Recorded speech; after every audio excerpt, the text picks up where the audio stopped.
नमस्कार।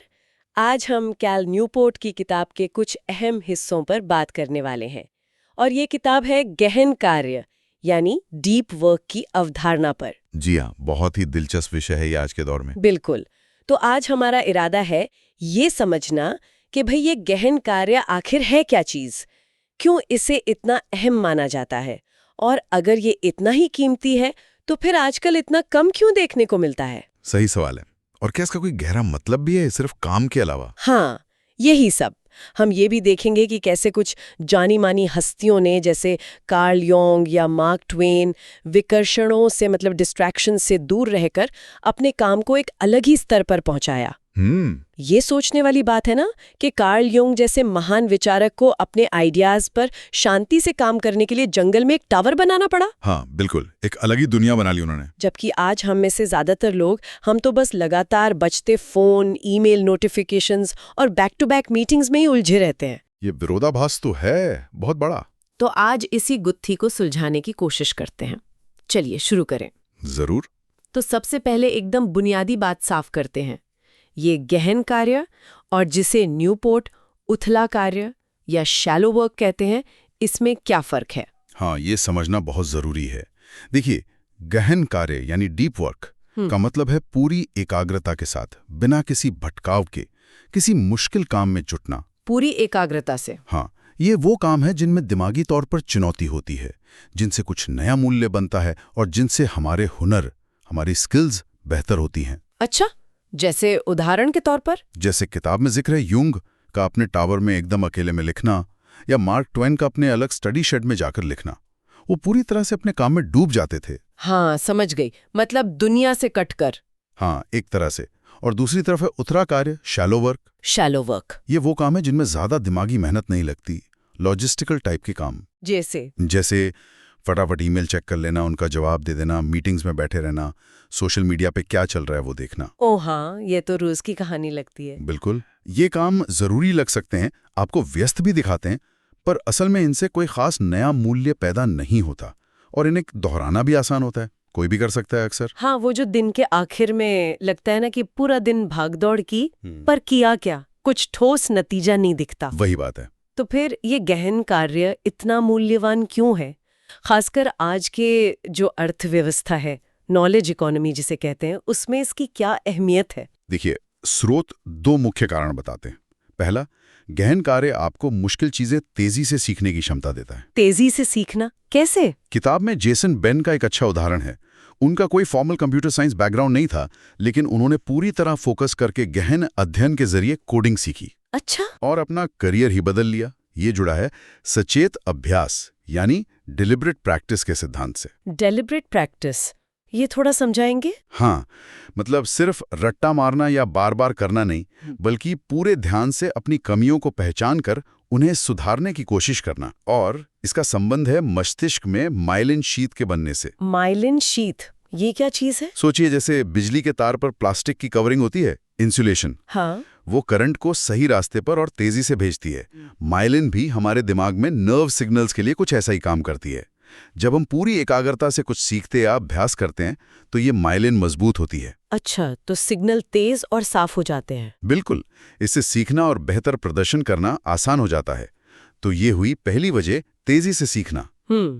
और दूसरी वजह? दूसरी वजह है कि गहन कार्य आपको उच्च स्तर पर उत्पादन करने में मदद करता है, मतलब बेहतरीन क्वालिटी का काम प्रोड्यूस करने में। क्वालिटी?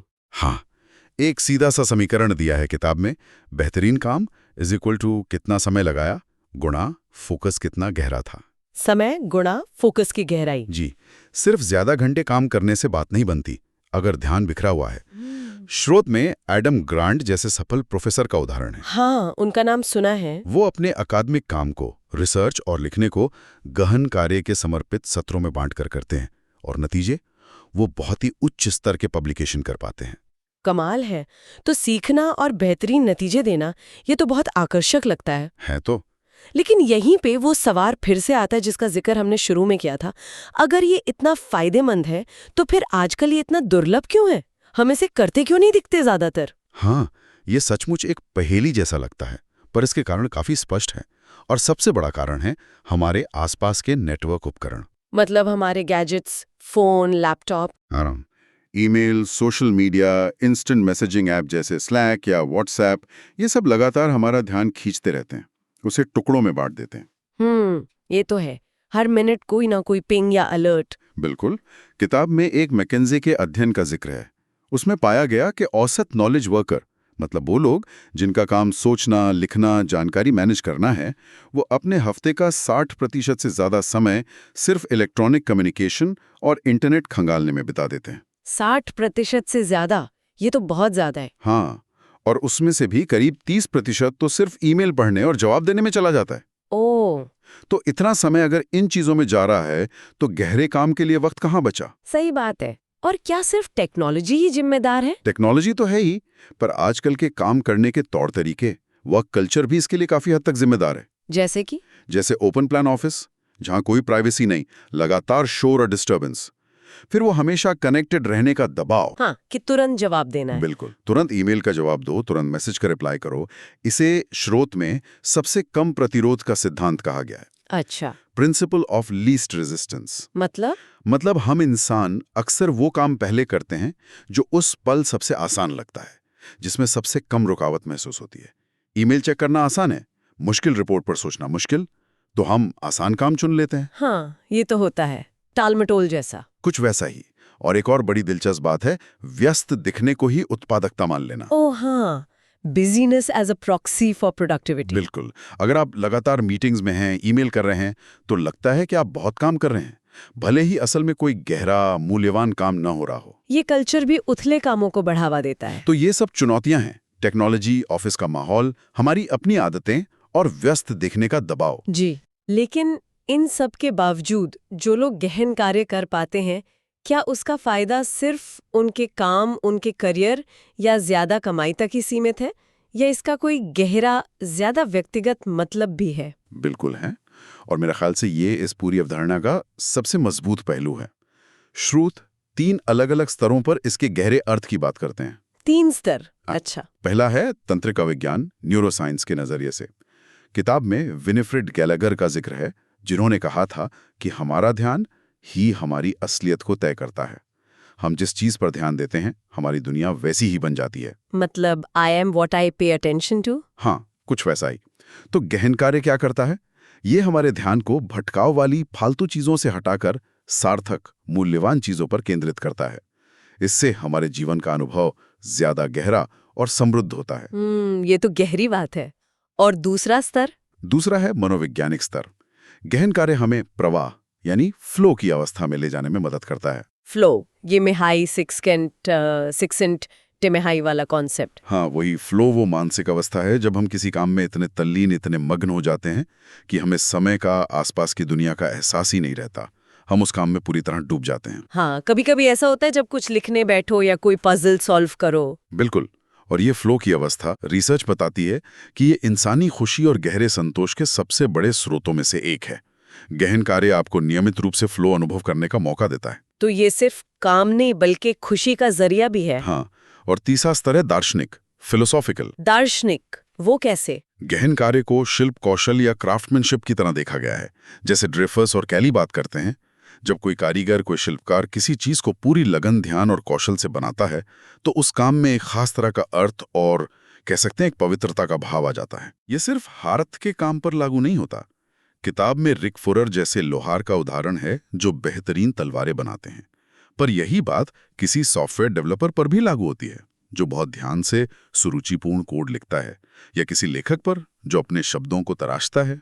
अच्छा, तो मतलब काम चाहे कोई भी हो। हाँ, काम का प्रकार उतना मायने नहीं रखता जितना कि उसमें डाली गई गहराई, वो एकाग्रता, वो कौशल मायने रखता है।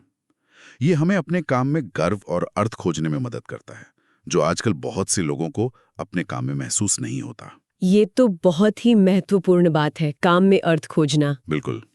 तो ये 3 स्तर, न्यूरोसाइंटिफिक, साइकोलॉजिकल और फिलोसॉफिकल, दिखाते हैं कि गहन कार्य सिर्फ उत्पादकता बढ़ाने का तरीका नहीं है, ये एक बेहतर, ज्यादा सार्थक जीवन जीने का भी तरीका है। तो अगर हम आज की चर्चा को समेटें, तो हमने देखा कि गहन कार्य यानी डीप वर्क मूल्यवान है क्योंकि ये हमें तेजी से सीखने और उत्कृष्ट स्तर का काम करने में मदद करता है। हाँ, ये दुर्लभ होता जा रहा है क्योंकि हमारी आधुनिक दुनिया, खासकर टेक्नोलॉजी और काम करने के नए तरीके लगातार हमारा ध्यान भटकाते हैं। बिल्कुल, विकर्षण बहुत है। और ये सार्थक है, मीनिंगफुल है, क्योंकि ये हमारे दिमाग के काम करने के तरीके, हमारी मनोवैज्ञानिक ज़रूरतों जैसे फ्लो और शिल्प कौशल के जरिए काम में अर्थ खोजने के हमारी गहरी मानवीय इच्छा के साथ जुड़ता है। आपने बिल्कुल सही सारांश दिया, यही मुख्य बातें हैं।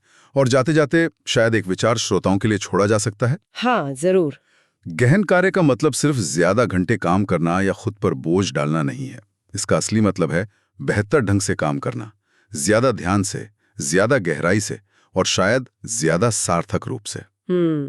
आज की इस शोरगुल और भटकाव भरी दुनिया में ध्यान केंद्रित करने की, फोकस करने की क्षमता सचमुच एक सुपर पावर की तरह है। सुपर पावर, हाँ, कह सकते हैं। तो सोचने वाली बात यह है कि क्या हमारी रोजमर्रा की जिंदगी में कोई एक छोटी सी आदत भी ऐसी है जिसे हम बदल सकें? कोई एक छोटा सा बदलाव जिससे हम अपने काम में, अपने जीवन में थोड़ी और गहराई ला सकें? ये सोचने के लिए एक अच्छा सवाल है। छोटी सी आदत, बड़ा असर। बिल्कुल।